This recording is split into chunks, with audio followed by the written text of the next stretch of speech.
Pushpin disclaimer: this story is a fictional narrative inspired by real-life accounts of paranormal encounters. While some elements are based on documented supernatural experiences, the characters, locations, and specific events are products of the author's imagination. Any resemblance to actual persons, living or dead, or real places is purely coincidental. This story is intended purely for entertainment purposes and may contain content that is disturbing to some audiences. Viewer or reader discretion is strongly advised. It was supposed to be a fresh start. Michael and Sarah Jennings, along with their two young children, 5-year-old Lily and 3-year-old Max, had just relocated from the crowded suburbs of New Jersey to a quiet, scenic countryside town in upstate New York. Tired of city noise and endless routines, they were looking for peace, family time, and space for their children to grow. The house they purchased seemed like a dream, a spacious 2-story colonial-style home surrounded by trees, with a wraparound porch and a big backyard. It was priced surprisingly low, but Michael assumed it was because it had been on the market for a while due to its remote location. Neither he nor Sarah thought to question it too deeply. From the moment they stepped inside, the house had a peculiar stillness. Not silence, stillness. The kind that feels too quiet, like the walls are holding their breath. The previous owners had left behind some antique furniture, which Sarah found charming. The creaking floorboards and the slightly musty smell gave the place character, she had said cheerfully on their first day there. But beneath that charm, something else lingered. Lily had clung to Sarah's hand as they explored the second floor, refusing to enter the last room at the end of the hallway. "There's something bad in there," she whispered. Sarah had laughed it off as childish imagination. The neighbors were polite but distant. When Michael introduced himself to the man living in the farmhouse across the road, the man had been friendly enough until he heard which house the Jennings had bought. His smile faded slightly, and he said, "Hope you folks do okay in that place. Some houses don't like to be lived in." He chuckled awkwardly after that, brushing it off as a joke, but it left Michael uneasy. That night, he told Sarah about it, and they both agreed it was probably just local superstition. Rural towns were full of weird stories and urban legends. No big deal. But even in the first week, little things began to happen. Sarah noticed doors opening on their own and lights flickering more often than not. The electrician blamed old wiring and promised to fix it, but nothing changed. The house always seemed colder than it should have been, especially in the upstairs hallway where Lily had refused to go. At night, strange creaks echoed through the house, but they blamed it on the wind and old timber. Still, Michael couldn't ignore the feeling that they were not alone, not in a paranoid way, but like the air itself was watching. They discovered an old, locked room in the basement that hadn't been mentioned during the sale. It had no obvious key, and the door was bolted shut. Max would often stand at the top of the basement stairs and stare silently down into the dark, as though he was waiting for something to come up. One night, Sarah swore she heard someone calling her name from the basement, even though Michael and the children were fast asleep upstairs. She didn't investigate. Then came the smell. Faint at first, like something rotting deep in the walls. They searched for dead rodents or mold, but found nothing. The plumber checked the pipes, still nothing. The smell came and went in waves, always strongest around midnight. And always in the same place, near the staircase and the upstairs hallway. One afternoon, Sarah was unpacking boxes in the living room when she caught a glimpse of someone walking past the window. When she rushed outside to check, there was no one there. Michael installed a security camera the next day. What it captured made their blood run cold. Not a person, not even an animal, but a pale, translucent figure standing motionless near the tree line for over an hour before vanishing into thin air. Despite all this, the Jennings stayed. Like many families, they were too busy, too skeptical, and too hopeful to believe they were in danger. After all, the house was beautiful, the town was peaceful, and their children seemed happy most of the time. But soon, they would learn that beauty could be a mask and peace a trap. Because this house wasn't just old. It wasn't just creaky. It was alive, and it remembered everything. It didn't take long before the Jennings family realized that the strange feelings in the house were more than just new home jitters. Within the second week, what had once been minor oddities turned into undeniable patterns, too persistent to ignore and too unsettling to explain away. It started subtly. Sarah would wake up in the morning to find the kitchen cabinets wide open, though she clearly remembered closing them the night before. The first time, she blamed herself. Maybe she had been too tired and forgot. But when it kept happening, every single morning, she began to feel watched, as if something was waiting for her reaction. Even creepier, sometimes spoons or plates would be stacked strangely in the middle of the floor, like someone had arranged them deliberately. Michael experienced it too. One evening, while working in the small office room, he heard what sounded like faint whispering behind him. He turned around quickly, nothing. The room was empty.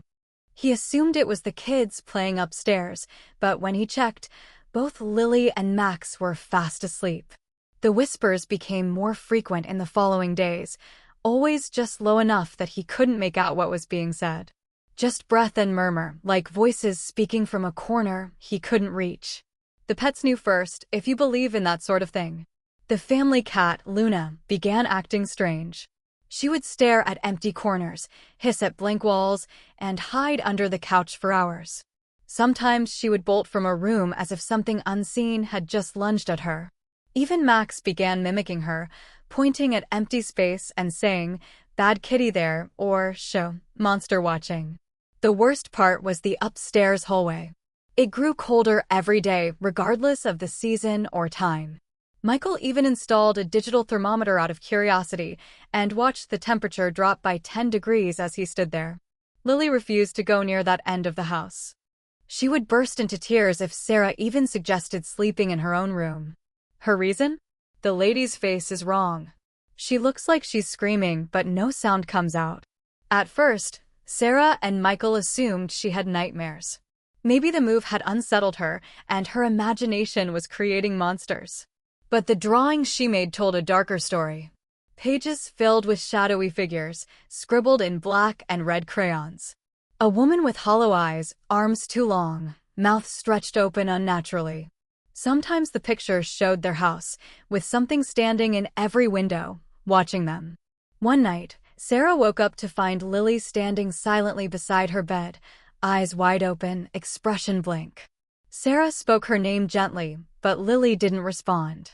Then, in a soft monotone, she whispered, "She says we don't belong here."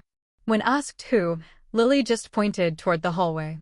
After that, the child snapped out of it like nothing had happened. She had no memory of the event the next morning. Michael finally confessed to Sarah that he had been having vivid dreams, disturbing ones. In them, he wandered the house alone, but the layout kept shifting. Doors appeared where they shouldn't, stairs led to dead ends, and from the basement came a terrible knocking. He often woke drenched in sweat, with an overwhelming sense of dread that stayed with him through the day. Still, they tried to stay rational. Maybe it was just stress. Maybe the old house was playing tricks on their senses. Maybe their minds were fueling the paranoia. But deep down, both of them knew something was wrong. There was a presence in the house, something that didn't want to be ignored. And then came the knocking. At exactly 3:17 a.m., for 5 nights in a row, they were awakened by the sound, 3 slow, deliberate knocks. Sometimes on the walls. Sometimes the ceiling. Once, it came from beneath their bed. Michael searched the entire house each time, finding nothing. No raccoons in the attic, no pipes acting up, no wind. Just the house, silent again by morning. Sarah called her sister in tears after the 5th night, but when she tried to explain, it sounded ridiculous out loud. How do you explain a feeling? How do you prove that a house is breathing at night? Whatever it was, it had stopped hiding. And it was only getting started. Children see the world differently. Their minds are wide open, untainted by logic, unshaped by doubt.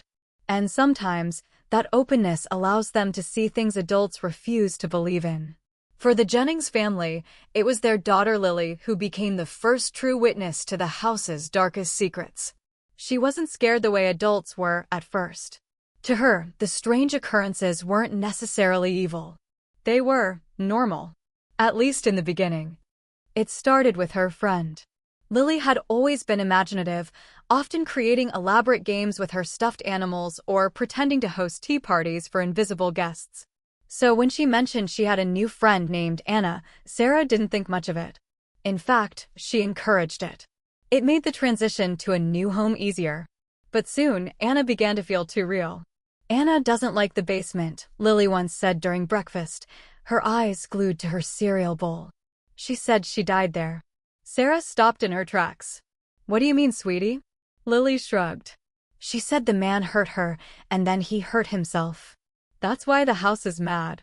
The words froze Sarah's blood. She tried to keep her voice calm. Who told you that? Anna. She whispers to me when I'm coloring. She said not to tell Daddy. Michael didn't want to believe it. He told Sarah that Lily had probably overheard something from a TV show or maybe even the neighbors. But Lily's details were too precise. Too specific. One day, she led Sarah upstairs and pointed to the wall at the end of the hallway. She used to live behind there, she whispered. But now she just watches. Sarah stared at the wall, plain, white, and solid. No doors. No seams. But suddenly, she remembered the previous homeowner had mentioned some minor renovations years ago. Could there be a sealed-off room? They dropped it for a while. But Lily didn't. Over the next week, her behavior became increasingly erratic. She stopped sleeping through the night and would wake up screaming, clutching her chest as if someone were sitting on her. Once, Michael found her in the hallway at 4 a.m., standing with her nose against the wall. When he called her name, she didn't turn around. When he touched her shoulder, she jerked away and said, "She's listening. She doesn't like you." Max, the toddler, began imitating his sister's strange habits. He would hum lullabies they hadn't taught him. His favorite toy, a little stuffed bunny, was found repeatedly in places they didn't put it, on the basement stairs, in the hallway closet, once inside the washing machine, despite it being closed and unused. Sarah finally recorded one of Lily's conversations with Anna when she was alone in her room. The video was chilling. Lily nodded and spoke softly, her eyes scanning the empty space in front of her. "No, Mommy can't know that." "Yes, I saw him too." "No, I don't want to go in the red room. You said it hurts there." That night, Sarah showed the video to Michael, and both parents sat in stunned silence. They had avoided the truth for too long. Whatever was in the house was not just affecting the children emotionally, it was communicating with them, manipulating them, using them. They tried to confront Lily gently, asked her about Anna. But she shut down immediately, growing defensive, even angry. "She says you're lying," she snapped at her father. "She says you don't remember, but she does." "Remember what, Lily?" Michael asked, heart pounding. Lily's eyes went cold. What happened last time? They didn't understand it yet, but that phrase would come back to haunt them. That night, as Michael lay in bed, he remembered something strange, a recurring nightmare he'd had as a teenager, where he wandered a dark house with shifting rooms. He'd never thought much of it. But it was the same layout, the same turn in the hallway, the same sealed room. Was it coincidence? Or had he been here before? The realization was dawning on both of them. This wasn't just a haunting. It was a memory returning, crawling back through their children's minds. And their daughter was the key, because children can see what adults have forced themselves to forget. If the days in the Jennings house were unsettling, the nights had now become unbearable. What had once been faint whispers and cold drafts had evolved into undeniable, aggressive manifestations.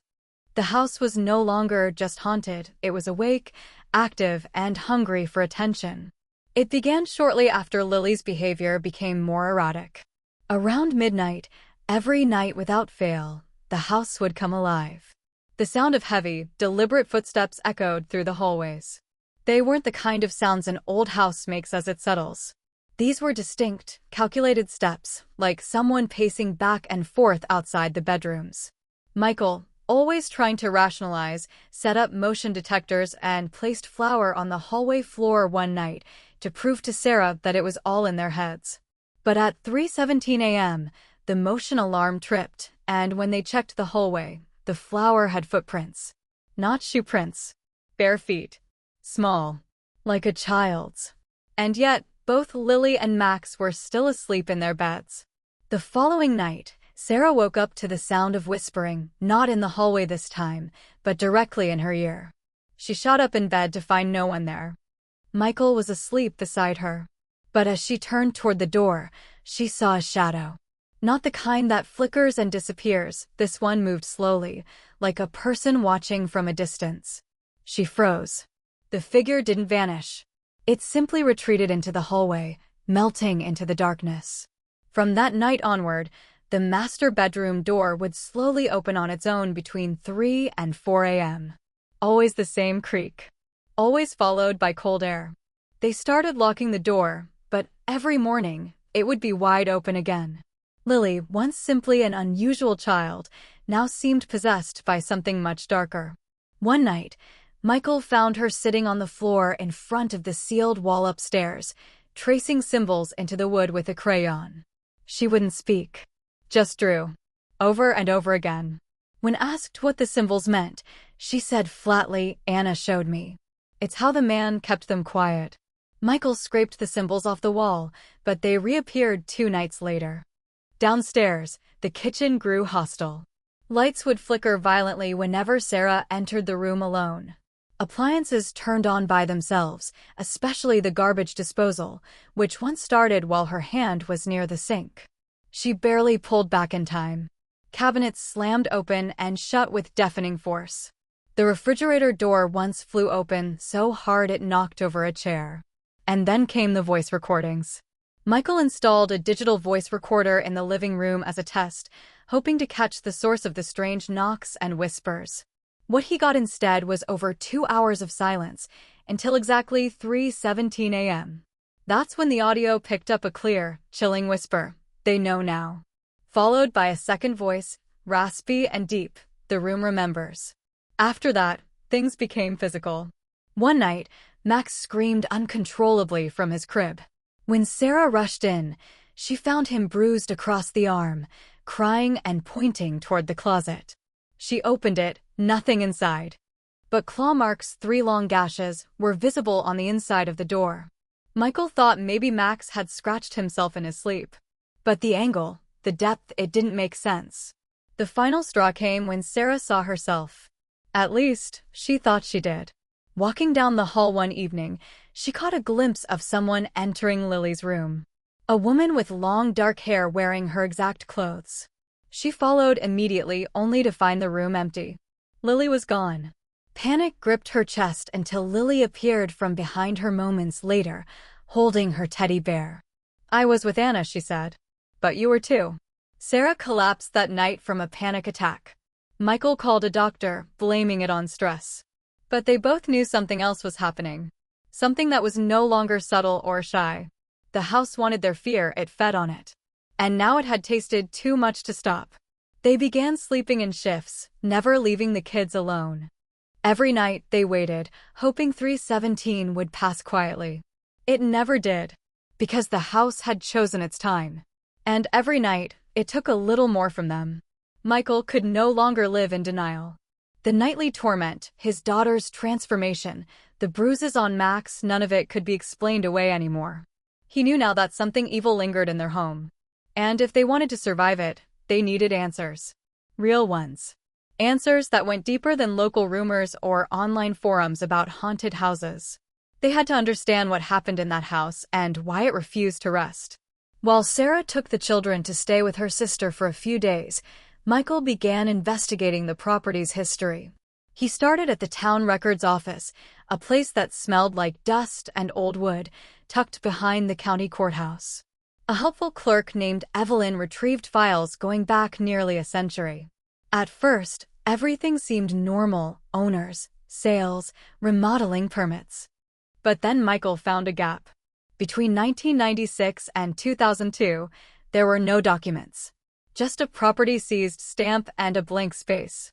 Evelyn hesitated when he asked about the missing years.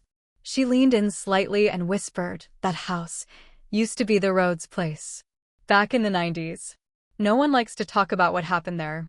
Michael pressed further, and Evelyn reluctantly pulled out a police report filed in November 1998. The contents made his skin crawl. The house once belonged to a man named Daniel Rhodes, a reclusive contractor who had moved in with his wife and stepdaughter. Neighbors said they rarely saw the family. Then one night, screams were heard. By the time authorities arrived, it was too late. Daniel had murdered both his wife and the girl in the basement. He then sealed the room shut with fresh drywall and hung himself in the hallway. But here was the truly disturbing detail. The girl's name was Anna. Michael felt like the air had been knocked out of him. It wasn't just a name his daughter had imagined. Anna had one picture stood out, a grainy photo of Anna, age 7, with a birthday cake and a big smile. When Sarah saw it, her face went pale. "That's her," she said. "That's the girl Lily draws." But if Anna was reaching out, trying to tell her story, then what about the darker force? Michael began to suspect that Daniel's spirit, or what remained of it, was still exerting control. The sealed basement room was a cage, and the evil in the house didn't want it opened. Every time they got close to the truth, something lashed out. The bruises, the whispers, the dreams. That night, they both agreed the house needed to be cleansed, or they needed to leave for good. But Michael couldn't help but feel like the house had let him find that information, as if it wanted him to know, but not to act. Later that evening, as he sat reviewing the crime scene photos alone in the living room, the lights flickered. His laptop shut off. From the kitchen, the faucet turned on full force. Slowly, mechanically. He stood and walked cautiously into the room, heart pounding. On the steamed-over window above the sink, a message appeared in the condensation. Too late. Michael backed away, the photo of Anna falling from his hand and landing face up. The eyes in the picture looked different now. Not pleading. Warning. The moment Michael read the words "too late" written in condensation on the kitchen window, a weight settled deep into his chest. Whatever was in the house wasn't just haunting them anymore, it was trapping them. Watching their every move. It knew they were trying to leave. And it wasn't going to make it easy. Michael and Sarah reunited with the children at her sister's house the next morning. Both of them agreed they couldn't stay in that house any longer. The safety of their children came first. Sarah, usually calm and rational, now flinched at the sound of every creak and knock. Michael barely slept. They spoke with a real estate agent about selling the house immediately, even at a loss. But when the agent visited to inspect the property, something strange happened. She walked inside, took 2 steps, and froze. Her face turned pale. Without a word, she stepped back outside and refused to continue. "I don't know what this place is," she said, trembling, "but I will not be a part of it." That night, the family returned to pack their belongings. Just the essentials: clothes, documents, valuables. The rest could rot. But as soon as they entered the house, the temperature dropped violently. Every door they opened slammed shut behind them. Lights flickered nonstop. Max began crying and wouldn't stop. Lily just kept whispering, "It's too loud. It's too loud." Then Sarah screamed. In the upstairs hallway, the door that had always been sealed, the one Lily said Anna used to live behind, was now wide open. A foul, metallic stench poured out of it. Michael stepped closer, but the hallway grew darker with every step, as if the shadows themselves were reaching for him. Inside the hidden room was nothing but bare wood, cobwebs, and the lingering scent of rot. But on the wall, scratched into the timber with jagged letters, were the words, "You belong here now." Sarah grabbed the children and bolted downstairs. Michael followed, grabbing only the essentials. But as they tried to leave through the front door, it wouldn't budge. Deadbolt unlocked. Knob turned. Still, it refused to move. The windows slammed shut on their own. The entire house seemed to pulse, as though it were breathing. Lily began to cry, not in fear, but in confusion. "Anna doesn't want us to go," she said, her voice trembling. "But she's scared too. She says the man is angry because we opened the room." Just then, Max let out a terrified scream. The toddler was staring toward the top of the staircase, where a dark figure now stood. Tall, thin, face obscured in shadow. It didn't move. It only watched. Michael rushed the family out the back door, which, unlike the front, creaked open like nothing had happened. They piled into the car, shaking and breathless. As they drove away, Sarah looked back at the house and gasped. In the upstairs window, Lily's bedroom, stood two figures, a small girl with long hair and something larger behind her, looming, almost merging with the shadows. The family didn't stop driving until they reached a motel 2 towns away. They sat in silence for hours, still shaken. Sarah cried in the bathroom. Michael stared at the ceiling, trying to piece everything together. He thought once they left the house, they'd be safe. But the nightmare had already sunk its claws into them, and it wasn't going to let go that easily. The next morning, strange things began happening at the motel. The TV turned on by itself, playing static at full volume. A Bible on the nightstand opened to a passage about damnation. Sarah's phone rang, no number, just static, and on the other end, a child's voice said, "Why did you leave me?" Michael realized with horror, the evil wasn't tied to the house alone. It had attached itself to them. They hadn't just been haunted. They had been claimed. With nowhere else to turn and the horror following them even outside the house, Michael and Sarah did what many rational people would never think to do. They contacted a paranormal investigator. Not a gimmicky ghost hunter from TV, but a deeply respected spiritual medium named Eloise Hart, known in the region for helping families plagued by hauntings that no one else could explain. She was discreet, deeply intuitive, and most importantly, she didn't laugh at them. When Eloise arrived at the Jennings motel room, she didn't ask many questions. She simply listened. Michael explained everything: Lily's friend, Anna, the sealed basement, the nightly torment, the shadow figures. Eloise nodded silently, her eyes never leaving Lily, who sat quietly in the corner, hugging her teddy bear and staring out the window. "She's still with us," Eloise finally said. "But she's not the one you need to fear." Eloise insisted on entering the house immediately, despite the Jennings' hesitation. She needed to feel it, to confront it. She brought tools: sage, a pendulum, bells, and what looked like a small glass bowl filled with black salt. She asked Sarah to bring one of Lily's drawings, the one with the long-armed woman and the wide mouth. As soon as Eloise touched it, her hands trembled. "She's trapped," she said softly. "And he won't let her go." That night, with the family waiting outside in the car, Eloise entered the house alone. She placed motion detectors in the hallway, holy water in the corners, and lit protective incense. In the basement, she laid a circle of salt and began to chant. Michael couldn't hear the words, but even from the car, they felt something shift. The air around them thickened. Lily started crying uncontrollably. "He's mad," she said. "He's screaming." Suddenly, the front door of the house slammed shut. Inside, glass shattered. The porch lights burst in a flash. Michael ran to the front steps, but the door wouldn't open. Then the house went silent.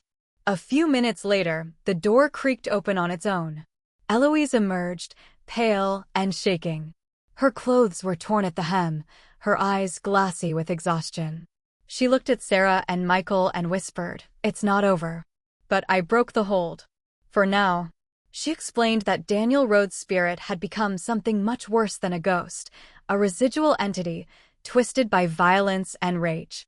His suicide had anchored him to the property, and when Anna's spirit tried to move on, he pulled her back. The house itself had become a prison, powered by his will. Worse yet, Eloise said that the house had started feeding on trauma.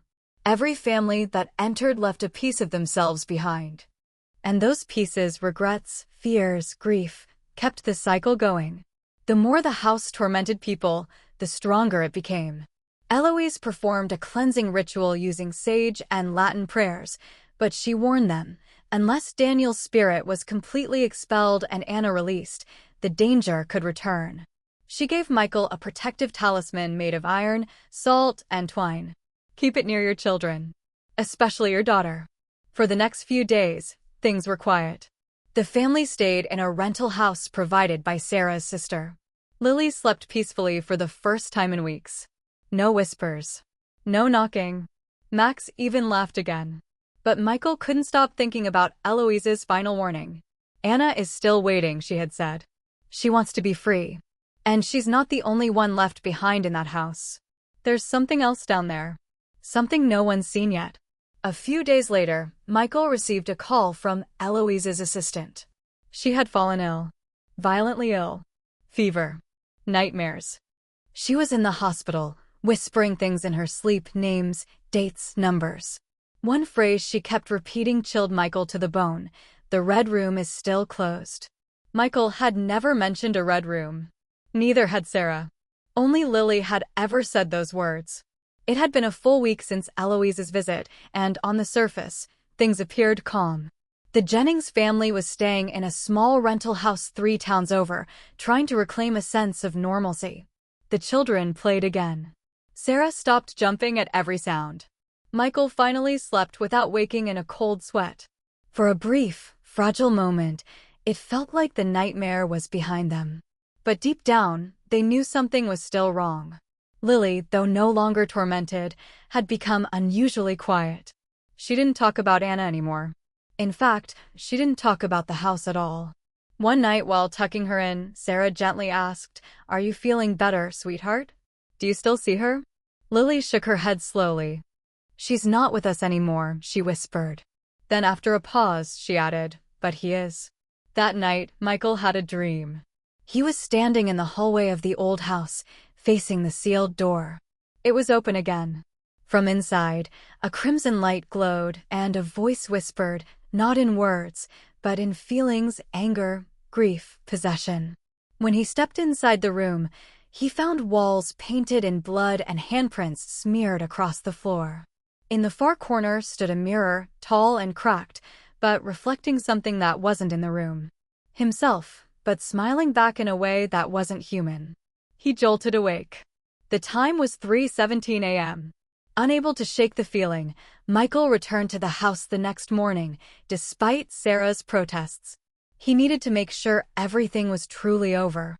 The property was cold and still, yet somehow expectant, as if it had been waiting. Inside, everything remained as they had left it. Dust-covered, broken, lifeless.